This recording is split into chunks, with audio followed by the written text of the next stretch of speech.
reposicionamento. Aqui, ok.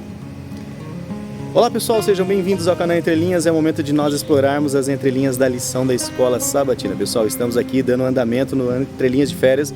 Estou hoje aqui no Parque das Grevilhas em Maringá, que na verdade de grevilhas mesmo restam poucas, mas hoje nós já estamos gravando aqui o quarto vídeo, onde estamos estudando cada semana sobre o amor e a justiça de Deus. Hoje nós vamos estudar sobre a ira do amor divino. Parece que a ira e amor são antônimos, né? Mas como entender um ser de amor possuir ira? Nós vamos entender isso, pessoal, e vai ficar muito claro para nós. Espero que você vá até o fim desse vídeo, porque tem muita informação para você. Beleza? Não se esqueça aqui de deixar o seu joinha, se inscrever no canal se não é inscrito e também acionar o sininho para receber os alertas aí, porque o pessoal, a visualização está bastante baixa, o pessoal está de férias. Não é só Entre Linhas que está de férias, não. Os cristãos também estão dando férias da lição. Não pode não, pessoal. Vamos estudar a lição aqui com o Alexandre, com o Marcos André e comigo, que sou o Lúcio, beleza? Então chega de introdução e vamos para a lição.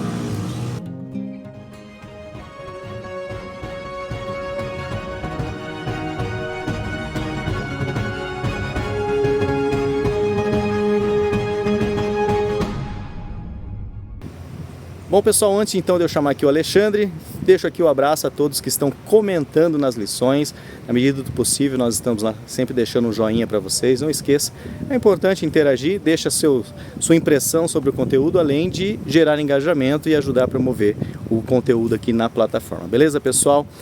Mas antes também de chamar o Alexandre, é importante que a gente chame, né, o Espírito Santo para que ele nos ilumine no estudo desse tão polêmico tema, né? Ira e amor na mesma frase. Vamos orar a Deus? Oremos. Senhor Deus, nosso Pai, nosso Criador, obrigado, Senhor, porque nos deste a oportunidade de estarmos aqui estudando a Tua Sagrada Palavra, gozando dessa liberdade que ainda temos nesse mundo, Senhor. Desperte em nós o ensinamento pelo Teu Santo Espírito e principalmente a prática desse aprendizado. Em nome de Jesus oramos. Amém. Então, chega aí agora, Alexandre, é com você.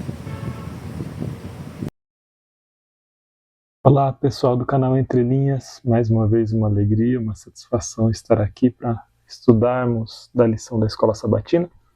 Como vocês podem ver, estamos fora do estúdio, eu estou visitando meu pai em Cascavel, mas nem por isso vamos deixar de recapitular a lição da Escola Sabatina. Essa semana estamos com a lição de número 5, a ira do amor divino. Uma lição que tem um título um tanto quanto provocativo. Ira e amor na mesma frase, a gente vai ver que sim, cabe ira e cabe amor na mesma frase. O verso para memorizar, que é melhor explorado lá na lição de domingo, ele tem por base o texto de Salmo 78:38, que diz assim: Contudo, ele foi misericordioso, perdoou-lhes as maldades e não os destruiu. Vez após vez, conteve a sua ira, sem despertá-la totalmente. O texto da lição de sábado, ele vem falando que Deus, ele se ira, sim. A gente poderia entender essa ira divina aqui como a indignação contra o pecado e as consequências do pecado. A ira divina, portanto, ela não está desconectada do seu amor. É justamente por amar o ser humano que Deus se ira quando o pecado produz sofrimento sobre esse ser humano. Vamos imaginar que você ou um outro ser humano qualquer ame muito alguém. Outra pessoa vem e faz mal, faz uma violência, um abuso, um crime contra essa pessoa que você ama, que é objeto do amor. A ira é uma resposta adequada. A indignação é uma resposta adequada. É adequado que Deus se ire contra o pecado, a injustiça, o sofrimento. Isso não se desconecta do seu amor. Justamente o contrário. A ira é uma resposta adequada que o amor traz à injustiça. E a gente vai ver um pouco mais dessa relação ao longo da semana. O texto de domingo, ele fala ali do ciclo, ou do chamado ciclo da rebelião. É um ciclo de 7 passos que está descrito ali na lição de domingo. Então, primeiro o povo se rebela contra Deus e pratica o mal. Deus se afasta em resposta às escolhas do próprio povo. O povo a partir do afastamento de Deus, passa a ser oprimido por nações estrangeiras. Esse povo oprimido clama a Deus por libertação. Em sua graça, Deus concede a libertação. E o povo volta a se rebelar a Deus. E esse ciclo de maldade, de infidelidade, ele repetidamente se manteria. E ele está muito presente se a gente olha para os textos da Bíblia, para os textos do Antigo Testamento. E aí o texto de Salmos 78, capítulo 78 inteiro, e o verso para memorizar está lá no versículo 38, ele vem justamente tratando desse ciclo. A gente tem ali um texto que tem uma proposta de didatismo, de ensinar as novas gerações, para que as novas gerações do povo não incorressem nos mesmos erros, nos mesmos crimes e nos mesmos pecados das gerações anteriores, e manifestar para essas novas gerações a misericórdia de Deus. Então o capítulo 78 ele vem falando que Deus dividiu o mar, ele se manifestou para o povo numa nuvem, numa coluna de fogo, que ele deu água, que ele deu maná, que quando o povo reclamou ele recebeu carne. Então sempre vai apresentando as coisas boas que Deus concedeu ao povo, o cuidado, o amparo, o carinho, o amor de Deus. E por outro lado vem apresentando também os queixumes, as reclamações, as traições do povo. Deus dá o maná, o povo reclama a carne. Deus dá a nuvem e o fogo, o povo reclama a água. E como consequência desse afastamento de Deus do povo, como consequência desse espírito queixoso do povo, eles começam a receber consequências negativas. E aí o texto descreve isso como sendo ali no verso 34, né? Quando os fazia morrer, então eles buscavam arrependidos, procuravam a Deus. Quando eles sofriam as consequências do seu pecado, eles passavam a buscar a Deus. E aí vem o verso para memorizar, que diz: contudo ele foi misericordioso, perdoou-lhes as maldades e não os destruiu. Vez após vez conteve a sua ira, sem despertá-la totalmente. Quer dizer, mesmo quando Deus se ira contra o pecado, se ira contra a degradação que o pecado produz no seu povo, mesmo quando Deus se ira com a injustiça, a ira de Deus é uma ira dosada. Ele não derrama essa ira sem mistura. Ele não derrama do cálice da sua justiça sem mistura. Ele vem gradativamente para que o povo não seja destruído. Portanto, no verso 38, né, sem despertá-la totalmente, fala que Deus os feriu, e repetidamente os feriu, como um meio de produzir arrependimento e conversão, e termina o capítulo 78 com a chegada de Davi. Davi que vem como um rei que apacentará o povo como ovelhas, um rei pastor. E a gente não pode deixar de reforçar aqui a figura de Davi como um tipo de Cristo. Então, quando fala de Davi, fala também do amor de Cristo, e de Cristo que vem como o pastor que reúne o seu rebanho. Davi, o rei que reúne o seu rebanho. Quer dizer, mesmo diante da maldade e da repetida maldade e impiedade do povo, a ira de Deus não se derrama completamente. E é preciso lembrar e reforçar as novas gerações para que elas não incorram nos mesmos erros das gerações antigas. Lição de segunda-feira: um Deus que é tardio em irar-se. E aí nós temos dois textos. Um texto que é Jonas 4, versículo de 1 a 4, que é um texto muito legal, que é depois de Jonas ter profetizado em Nínive, ele vai até a beirada da cidade, e aí ele fica esperando que Deus mande fogo para consumir Nínive. Deus não manda fogo, e Jonas fica irado, Jonas fica decepcionado, ele tem uma conversa com Deus, ele fala assim: tira minha vida, porque é melhor morrer. Contemplando a misericórdia de Deus para com Nínive, Jonas pede que Deus lhe tire a sua vida, porque é melhor morrer. E aí a gente percebe que Deus tem mais piedade do ímpio do que o Jonas tinha piedade do ímpio. Aquele que é perfeito e que não tem pecado nenhum, que é Deus, era mais capaz de sentir piedade do pecador do que o Jonas, que era outro pecador. E Jonas reconhecia o caráter de Deus. Ele sabia que Deus era um Deus compassivo e misericordioso. para a gente parar para pensar como nós somos rápidos em julgar, né? E como Deus é uma figura de amor, tolerância e misericórdia, mesmo na sua ira. O outro texto é um texto que está em Mateus 10:8, que é o texto do envio dos 12. Jesus ele manda os discípulos em duplas, né? Depois de dividir eles em 12, de comissionar os 12 discípulos, ele fala assim: curai os enfermos, ressuscitai os mortos, purificai os leprosos, expeli demônios, de graça recebeste, de graça dai. Nós vimos que o ministério dos discípulos já era um ministério de misericórdia. A gente segue na lição de terça-feira, agora não comigo, com Marcos André. Por hora fica aqui meu abraço, minha saudação a todos e até semana que vem. Tchau, tchau. Obrigado, Alexandre. Muito obrigado também a você que nos acompanha através do canal Entre Linhas. Que bom que você chegou até aqui. E agora vamos juntos dar continuidade ao estudo que você já começou com o Lúcio e com o Alexandre. Na parte de terça-feira nós temos o título Indignação Justa. O autor começa dizendo que, embora haja muitas formas inadequadas de ira, a Bíblia também ensina que existe uma indignação justa.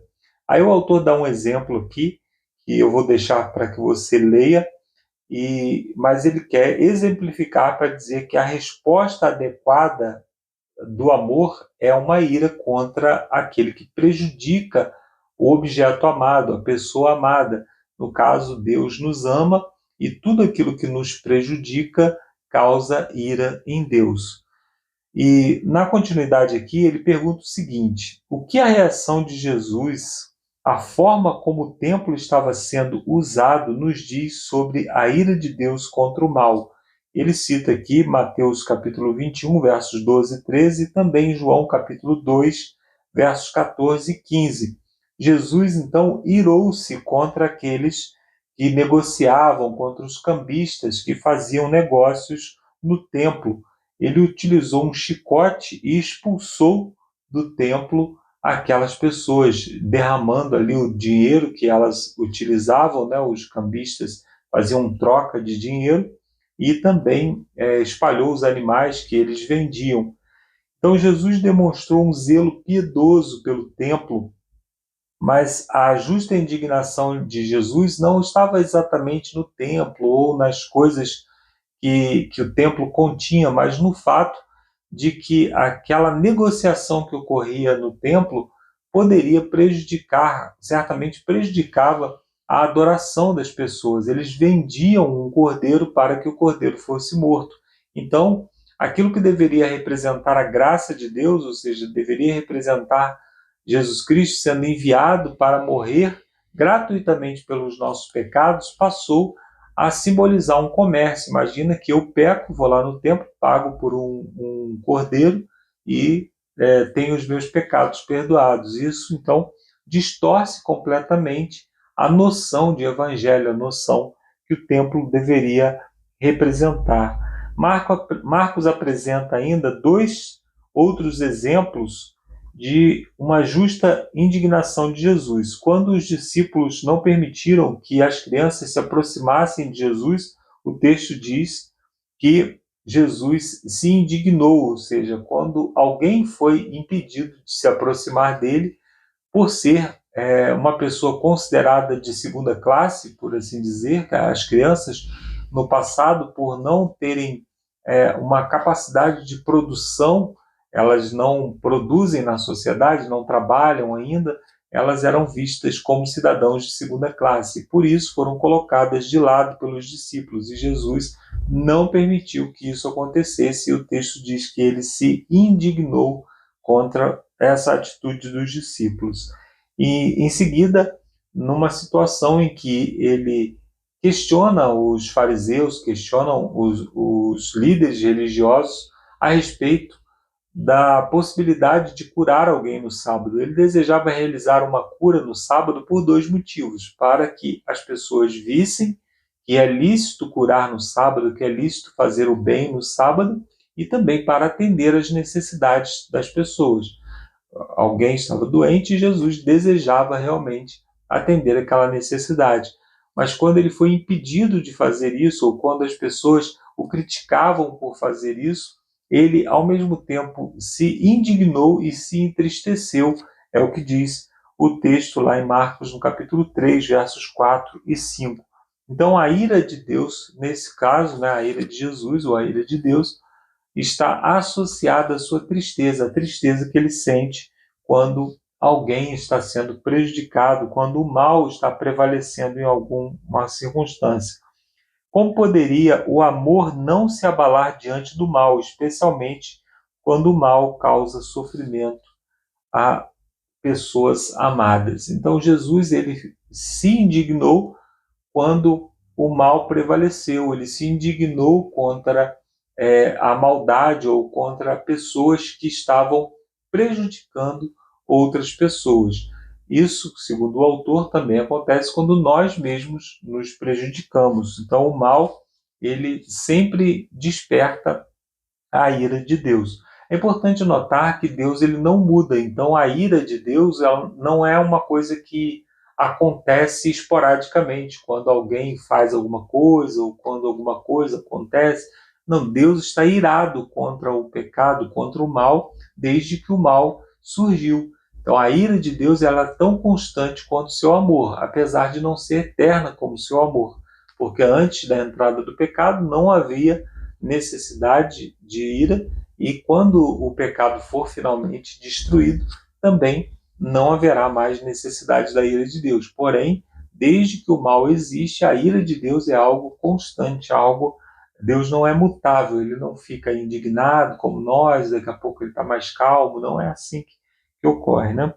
Aí o autor termina aqui perguntando: como evitar a armadilha de justificar a ira egoísta como se fosse uma justa indignação? Ou seja, quando eu fico irado por causa de algo que me ocorreu e digo, mas Jesus também ficou irado. A ira é algo que a Bíblia fala sobre isso, eu posso também me irar. Como que nós podemos evitar isso? Porque é comum cair nesse erro de achar que nós estamos sendo justos, que a nossa ira é justa, ou seja, nós justificamos quando nós despertamos uma ira, que é uma ira vingativa, né? Bom, o primeiro aspecto é que Jesus nunca irou-se em causa própria, ou seja, Jesus não advogava em causa própria. Ele se irava para defender o oprimido, para defender o pobre. Então, quando nós estamos irados por alguma ofensa ou por algo que alguém fez contra nós, nós já devemos cuidar que isso pode ser uma ira egoísta. O outro aspecto é que a ira de Deus ela nunca é descontrolada. A ira de Deus, Jesus ele se irou contra os cambistas no templo, mas por uma razão justa, e ele justificou com o texto bíblico que dizia: esse local aqui deve ser uma casa de adoração para todos os povos, e vocês transformaram em um local de roubo, de salteadores. Então, Jesus ele tinha razões claras e sabia por que ele estava sendo irado. Ele não estava descontrolado, Jesus não perdeu o controle das suas emoções ali. Então, Jesus ele é sempre proporcional na sua ira. A ira de Jesus nunca foi desproporcional, ele nunca tratou, por exemplo, como a Bíblia proíbe, né? Se alguém te rouba, você vai lá e mata. Se alguém te causa um mal por 5 minutos, você fica com ódio daquela pessoa por anos. Então, não é esse tipo de ira que Jesus se irou, né? Contra as pessoas que praticavam maldade contra ele mesmo, ele pediu perdão. As pessoas estavam o crucificando, o chicoteando, ele diz: perdoa porque eles não sabem o que fazem. Então a ira de Jesus foi para defender pessoas oprimidas. Na parte de quarta-feira, Deus não se agrada em afligir. Então Deus demonstra repetidamente a sua preocupação com os oprimidos, é o que diz o autor. E assim como a sua indignação contra os que causam sofrimento. Se o mal não existisse, Deus não se iraria. Eu já falei, né, antes da entrada do pecado e depois do fim também não haverá. Então, a ira de Deus é dirigida exclusivamente aos que prejudicam as suas criaturas. Não é do seu agrado trazer aflição. Lamentações 3, versos 32 e 33. O texto em hebraico, segundo o autor, diz que Deus não aflige o seu coração, ou seja, ele deseja trazer juízo contra os malfeitores, mas, em última análise, o amor demanda a justiça. Então, ele não quer maltratar as pessoas, ele não quer trazer juízo contra as pessoas, mas, em última análise, se ele não fizer isso, ele está sendo conivente com o mal, e Deus não pode ser conivente com nenhum tipo de maldade, né? Então Deus, primeiro, ele concede todas as oportunidades. Antes de trazer juízo contra alguém, ele concede todas as oportunidades para que essa pessoa possa se arrepender. Então, por meio dos profetas, Deus chamou o povo inúmeras vezes, mas eles se recusaram. Então, Deus enviava os seus profetas, e às vezes os profetas eram mortos, às vezes eles zombavam dos profetas, mas Deus desejava sempre o bem daquelas pessoas, desejava a regeneração das pessoas, né? Então, por que Deus trouxe juízo a Jerusalém por meio dos babilônios? E por que depois ele puniu os babilônios por fazer maldade contra os israelitas? Então, o texto de Esdras, capítulo 5, verso 12, diz que os israelitas provocaram a ira de Deus, e por isso a Babilônia veio para os levar para o cativeiro, né? Em 2 Crônicas, capítulo 36, verso 16, diz que eles zombaram e desprezaram as advertências de Deus. Deus enviava profetas, enviava a sua palavra, e eles zombavam do próprio Deus ao zombar do profeta. E aí, depois, nós lemos em Jeremias, capítulo 51, verso 24, também nos versos 25 e 44, que Deus pagaria a Babilônia pelos males feitos contra Judá. Então, quando Deus permitiu que Babilônia invadisse Judá, ou seja, ele retirou a sua proteção, ele permitiu isso para que eles pudessem se despertar para as maldades que estavam acontecendo ali. Tanto que depois do cativeiro babilônio, eles nunca mais se voltaram para a idolatria. Deus curou um mal que acompanhou o seu povo durante muito tempo. A idolatria não perseguiu mais, pelo menos aquela idolatria aberta, né, nunca mais foi vista entre os israelitas. E isso então foi um remédio amargo, mas que curou algo que os afligia por muito tempo, né? Mas a maldade que foi utilizada contra eles despertou também a ira de Deus, despertou o senso de justiça, né, que Deus não pode colocar de lado, Deus não pode se esquecer. Então, depois que o povo, de maneira persistente e impenitente, provocou a ira de Deus, ele finalmente se afastou e os entregou. Nós precisamos entender que Deus não trouxe Babilônia para se vingar do seu povo, ele simplesmente retirou a sua proteção, porque, na verdade, Babilônia já passaria por ali. Babilônia vinha conquistando os reinos ao redor, e ali era o caminho para o Egito, que seria o próximo objetivo do rei Nabucodonosor. Então, Deus simplesmente permitiu que ele entrasse. Deus, como já estava sendo rejeitado, ele não agiu mais, né? Então, quando não houve mais remédio, como diz lá em 2 Crônicas, no capítulo 36, verso 16, Deus permitiu que isso acontecesse. E mais tarde ele trouxe o juízo contra a Babilônia, por causa da destruição excessiva que havia afligido Judá. Então, muitos juízos descritos nas Escrituras como provenientes de Deus, ele, na verdade, só entregou o seu povo nas mãos dos inimigos que já existiam e que já pretendiam invadir.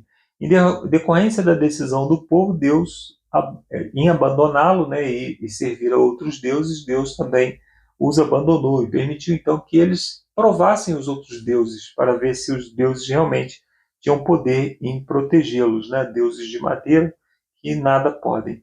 Então a ira de Deus contra o mal, que resultará na erradicação definitiva e completa da maldade, brota do seu coração de amor, brota do seu amor, né, por toda a humanidade e do desejo de alcançar o bem final do universo. Então Deus, ele se ira contra o mal e não contra uma pessoa ou contra uma comunidade. Ele se ira contra o mal que está ocorrendo ali. Ele permitiu, né, a ira de Deus, ela tem um limite, né, ou melhor, a permissão de Deus, a tolerância de Deus, ela tem um limite. E esse limite é, por exemplo, em Canaã, antes da entrada do povo de Israel, aquelas pessoas sacrificavam seus filhos aos ídolos, então aquilo ali não foi permitido por Deus. Então Deus enviou ali o exército israelita e foi à frente do exército, destruindo e derrotando aquelas comunidades para que esse mal cessasse, né? Deus não quer trazer juízo sobre ninguém. Isso influencia a sua compreensão da ira divina, ou seja, não é do desejo de Deus fazer nenhum tipo de maldade ou trazer ira contra ninguém. Se Deus é tardio em irar-se, não deveríamos ser mais pacientes com os outros? Como fazer isso e, ao mesmo tempo, proteger as vítimas da injustiça? Nós devemos agir em favor das vítimas imediatamente. Nós não devemos tolerar nenhum tipo de injustiça contra ninguém. No entanto, a vingança não é um ato nosso, a vingança é um ato de Deus, né? Então, a ira de Deus, ela tem sempre dois objetivos muito claros. O primeiro é conter o mal. Se o mal está acontecendo, Deus envia algum tipo de juízo, envia algum tipo de ira, mas para parar, para cessar o mal. E o outro aspecto é o aspecto redentivo, que é como aconteceu com os israelitas. Deus desejava despertar neles o senso de que só há um Deus e que Deus deseja o bem, e ele permitiu isso através da exposição aos deuses da Babilônia. Então, ao comparar o Deus de Israel com os deuses da Babilônia, eles chegaram à conclusão de que só há um Deus verdadeiro. Na continuidade aqui, na parte de quinta, demonstre compaixão. Então, se nós compreendemos a compaixão de Deus, nós também devemos demonstrar essa compaixão. Então, embora a ira divina seja aterradora, não é de forma alguma imoral ou desprovida de amor. Então, qualquer pensamento nosso de vingança ou de ira que seja baseado em um sentimento de vingança, um sentimento de maltratar alguém, de ver o mal de alguém, isso não deve de maneira nenhuma tomar o nosso coração. A ira de Deus, ela é um ato de amor. Por mais que para a gente é difícil compreender, a ira de Deus, ela é sempre um ato de amor. Então Deus expressa sua ira contra o mal exatamente por causa do seu amor, em razão da natureza traiçoeira do mal, contrastando com a pura bondade e a majestade de Deus. Deus, então, precisa se opor ao mal, como nós também precisamos nos opor ao mal. Se a maldade ela não desperta em você um sentimento de ira, você precisa tratar o seu coração, tratar a sua mente, porque você já está assimilando demais a maldade, né? Então o amor é fundamental para Deus, mas a ira não. Onde não há mal, não há necessidade de ira. Já falei, antes da entrada do mal e também depois não há necessidade de ira. Então a ira não faz parte do caráter de Deus, não é algo contínuo no caráter de Deus. Ela é apenas uma resposta de Deus ao mal, à maldade. E aqui ele pergunta o seguinte: alguns têm o receio de que a ira divina seja interpretada erroneamente como justificativa para a vingança humana. Como a Bíblia nos alerta contra a vingança humana? ao Senhor pertence a vingança e a retribuição ao seu tempo. Não paguem mal com o mal, mas faça o bem a todos. Isso aqui é um resumo dos textos que foram citados aqui como resposta a essa pergunta. Veja bem, ao Senhor pertence a vingança e Ele fará o seu tempo. Qual é o tempo? É hoje? Não sei. Eu não posso decidir qual é o tempo de Deus, porque Deus, Ele permite que a pessoa, às vezes, continue praticando, continue vivendo com pensamentos maldosos, para que essa pessoa possa, no futuro, se arrepender. Talvez a minha vingança contra ela vai endurecer o coração dela, ao invés de permitir que ela chegue ao arrependimento. Então, Deus tem a dose certa, Deus tem o tempo certo, Deus tem a maneira correta de praticar a sua ira ou a sua vingança. Então, Deus tem direito de exercer juízo, porque Ele faz isso sempre com amor, com bondade, e não como nós, que nos vingamos na nossa indignação, na nossa ira, no nosso processo de sentimentos, né, que às vezes não são sentimentos fundamentados no amor. Então, em Romanos capítulo 12, verso 19, Paulo diz assim: meus amados, não façam justiça com as próprias mãos, mas não deem lugar à ira, pois está escrito: a mim pertence a vingança. Ele estava citando Deuteronômio capítulo 32, verso 35. Né? Embora Deus, no desfecho da história, traga juízo contra a injustiça e o mal, Cristo abriu o caminho para que todos que creem nele, se livrassem da ira vindoura. E eu quero lembrar que, além disso, né, nós precisamos levar em consideração que Jesus Cristo disse o seguinte, certa vez: haverá piedade para os moradores de Sodoma e Gomorra. Então ele diz assim: aqui foram realizados muitos sinais e vocês não creram. Então haverá mais piedade, haverá mais justiça para Sodoma e Gomorra do que para vocês. Ou seja, mesmo aquelas cidades impenitentes que receberam o juízo definitivo de Deus, elas ainda encontrarão piedade no dia do juízo.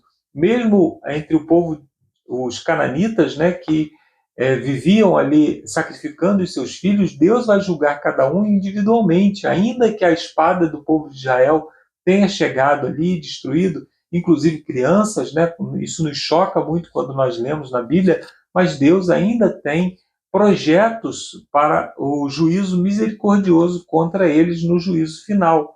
Então Jesus disse: haverá mais misericórdia para Sodoma e Gomorra. Sodoma e Gomorra era uma cidade ímpia, a ponto de que Deus teve que destruí-la. Porém, Deus agirá ainda no dia do juízo com misericórdia. Embora Deus tenha essa manifestação, que às vezes é dolorosa, né, de ira, Ele não se esquece da sua bondade, do seu amor, da sua misericórdia.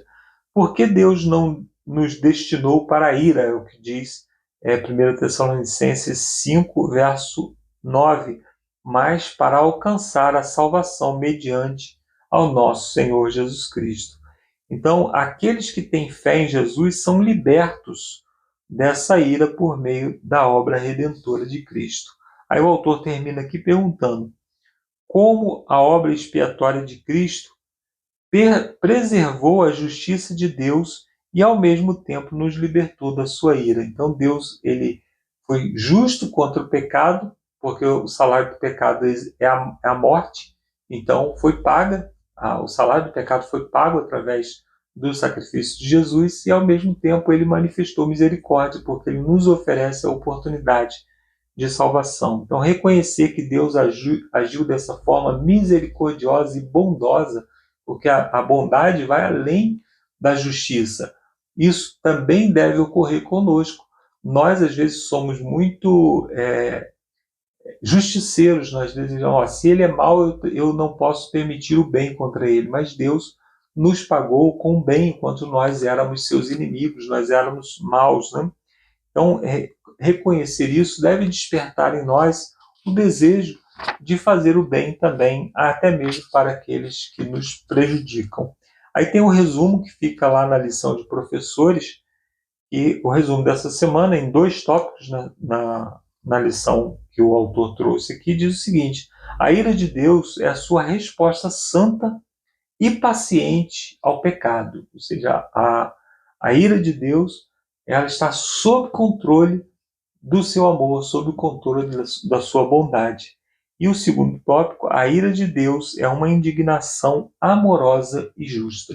Então Deus nunca age com maldade, Deus nunca desperta o mal contra ninguém, ele sempre quer conter o mal, ou então ele quer regenerar aqueles contra quem a sua mão pesa, né? Às vezes ele precisa punir, e a Bíblia deixa isso muito claro, né? Deus ama, Deus pune, ou Deus corrige aqueles a quem ele ama. Então a correção de Deus ela é sempre um ato de amor. Quando Deus nos corrige, ele está demonstrando o seu amor. Deus nos abençoe, que possamos manifestar nas nossas relações pessoais esse mesmo tipo de pensamento, o pensamento de Deus, que é um pensamento amoroso, bondoso, que tem o desejo de criar nas pessoas um vínculo maior com o amor de Cristo. Então, quando nós fazemos algo em favor de alguém, ou quando nós contemos o mal de alguma forma, nós precisamos buscar sempre a aproximação, tanto da vítima quanto do opressor, do nosso Senhor, né? Quando nós recuperamos alguém, quando nós levamos alguém aos pés de Cristo, nós estamos contendo o mal e salvando a alma do pecador do mal, né? Então nós recebemos essa misericórdia de Deus e devemos também, como filhos de Deus, manifestar essa misericórdia aos que estão ao nosso redor. Termino aqui essa minha participação. Espero voltar na semana que vem com mais um estudo da Palavra de Deus. E agora você fica com o Lúcio com aquelas perguntas de sexta-feira. Um abraço, até a semana que vem. E agora é com você, Lúcio. Valeu, Marcos. Agora é comigo aqui. Valeu, Alexandre. Obrigado aí por não tirar férias jamais da lição. E valeu a você também, né, que está chegando aqui na terceira e última parte aqui do nosso vídeo, onde vamos ver sobre as perguntas para consideração de sexta-feira, beleza? A primeira pergunta diz assim: por que tantas pessoas enfrentam dificuldades para compreender a ideia da ira divina? O que o ajudou pessoalmente a entender melhor esse assunto? O problema é que a gente sempre tenta personificar a Cristo, né, ou humanizar a Cristo, humanizar a Deus, trazendo para nós, para a nossa realidade, né, os sentimentos, as reações divinas. Nós aprendemos aí com a lição que a ira de Deus ainda é uma demonstração do seu amor. E o mais importante, né, que a gente não entende é que quando a gente fica irado, a gente fica com raiva. A gente desperta em nós um sentido de vingança. A gente quer matar outra pessoa, quer trucidar. E na verdade, quando Deus se ira, né, nós aprendemos que na verdade é por amor. Então, quantas vezes você ficou irado por amor a pessoa que estava sendo injustiçada? Quantas vezes você ficou irado, mas reconhecendo a maldade que estava sendo feita, não pelos agentes, mas pela ideia, pelo espírito que está sendo utilizado naquele momento, sabe? Então entender que nós, cristãos, não podemos, né, ter essa raiva, esse ódio. Irai-vos e não pequeis, não se põe o sol sobre a tua ira, mas no sentido de você, mesmo quando você estiver irado, sim, Jesus ficou irado, a Deus nessa ira, mas é uma ira com a representação do amor. Então é difícil. E essa lição me ajudou muito a entender que quando eu ficar irado, que eu tente imitar a Deus, né? Ficar com uma ira, mas com uma demonstração de amor, querendo o bem daquilo que está acontecendo, e não o mal, né? Que geralmente aí, quando a gente fica irado, aparece até uns chifrinhos na gente, né, pessoal? Sai até uns foguinhos assim da nossa cabeça, né? Então não é essa ira que Deus sente, né? Pergunta 2. Quais são os problemas da vingança humana, ao contrário da vingança de Deus? Como eu falei um pouco da primeira, né, nós queremos vingar para que nós sobressaiamos, ou para que nossas ideias sobressaiam, ou para que o nosso interesse sobressaia. E quando Deus se vinga, na verdade Deus sempre está pensando o quê? na humanidade, né? Tem até uma frase no final aqui do estudo de sexta, né, que eu vou ler aqui para você. A fim de salvar a muitos, ele tinha que castigar a poucos, né? Patriarcas e Profetas, na página 274. Então, você vê, quando Deus se vinga, né, a vingança de Deus ainda é para salvar muitos. Nós não, né? Se a gente puder, essa lutinha de direita e esquerda, eu vejo assim, se a direita pudesse matar todos da esquerda, seria um prazer para eles, né? E se a esquerda quisesse matar todos da direita também, então assim, eita, seres humanos, só o amor, né? O amor constrói. Vamos lá, pergunta 3. O juízo sobre Israel após a rebelião do bezerro de ouro foi um exemplo de sua misericórdia. Que exemplos bíblicos mostram que o juízo divino é um ato de amor? Então nós estudamos, né, na lição dessa semana aquele evento, né? Ou seja, que não está no mandamento que não é para criar imagem, escultura, nem adorarás, e foram lá, criaram um bezerro de ouro e adoraram, né? Porque o povo é assim, nós somos assim, né? Não é só o povo lá, não, nós somos assim, impaciente, imediatista, queremos as soluções, né, no nosso tempo, não nunca no tempo de Deus. E aí que exemplos bíblicos mostram que o juízo divino é um ato de amor. Eu peço sua participação. Quais eventos? Eu lembro, por exemplo, né, quando você teve o dilúvio. O dilúvio foi uma demonstração de amor de Deus. Amor a mim e a você, porque aquela humanidade estava completamente corrompida, né? O outro evento, mas teve aqui, né, que a gente citou, a questão de Sodoma e Gomorra, por amor, né, a Ló. Temos também Nínive, que eu lembrei, né, a questão de Nínive, a misericórdia que Deus teve, mas anos depois a cidade voltou a seguir o seu caminho, né, que não é o natural, mas vamos dizer assim, é o que ela queria, e foi destruída de qualquer forma, mas Deus, de certa forma, demonstra muita misericórdia. E isso eu aprendi essa semana, né? Deus, mesmo irado, mesmo na sua vingança divina, como a gente estudou, ele retarda muito em agir, né? Mas é longânimo em esperar que cada um reconheça o seu erro e corrija e converta o seu caminho. E a última pergunta, pessoal: Deus fica indignado com o mal e administra juízos com perfeita justiça. Isso nos dá o direito de condenar os outros? Eita, essa pergunta é boa, né? Eu sempre lembro de uma frase de muitos amigos, irmãos, que desejam ser o dedo da mão direita da justiça divina sobre os outros, sabe? E como é fácil, nós queremos ser justiceiros. Não cristãos, não servos, não mensageiros. Justiceiros. É uma pena, né, em nós, mas isso nos ajuda agora, principalmente você que está estudando nessa lição, e eu tenho tentado passar, né, lá em casa, com a família agora, que a gente está visitando a família, falar assim, pessoal, vamos estudar mais sobre o amor de Deus, para ver quão longe dele nós estamos, porque nós estamos nos distanciando, né, nós estamos colocando o nosso ego muito acima de qualquer coisa, e a gente quer condenar, a gente quer ser o justiceiro mesmo. Fica essa frase, né? Nós devemos ser mensageiros e não justiceiros. Beleza, pessoal? Encerramos aqui então as 4 perguntas. Deixe lá a sua consideração a eventos bíblicos que demonstraram a ira de Deus como uma demonstração do seu amor. E nos vemos então no 6º vídeo, onde vai falar sobre o amor de Deus agora pela justiça. Ok? Vamos encerrar esse vídeo assim como nós começamos, com uma oração. Então, busquemos a Deus em oração nesse momento. Oremos. Senhor Deus, nosso Pai, obrigado, Senhor, porque podemos aqui acompanhar mais um pouco sobre esse importante assunto que é do seu amor e agora vinculado à ira divina. Obrigado por ter usado o Alexandre, o Marcos, a mim, a cada ouvinte, para que possamos aprender cada vez mais do seu amor e principalmente que a gente aprenda a praticar esse amor com os que estão próximos de nós, Senhor. Por favor, não deixe o amor de quase todos esfriar, não. Pelo menos o nosso amor, que o nosso amor seja aquecido pelo Espírito Santo a cada dia. Em nome de Jesus oramos. Amém. Amém. Então, pessoal, até lá, se Deus quiser. Tchau, tchau.